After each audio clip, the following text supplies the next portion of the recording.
rubber బొమ్మ నిన్ను కని పెంచిన అప్పెవరమ్మ బ్రహ్మను మించిన మొనగాడమ్మ ఆ మహనీయుని చూడాలే గమ్మున చెప్పవే నీ చిరునామా మీ అయ్యేనా కాగల మామ నేనే ఆయన కాళ్ళను కడిగి పిల్లని ఎమ్మని అడగాలే కొంపలు ముంచకే వంపుల పాప అమ్మమ్మో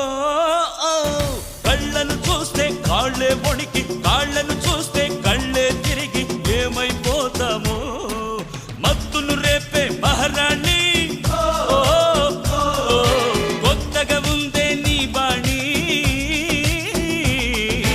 ఔరా లేలా ఇది హౌరా మేలా నిలబడతేరా అది అమ్మటి స్టైలా కదిలే వెన్నెల శిల్పంలా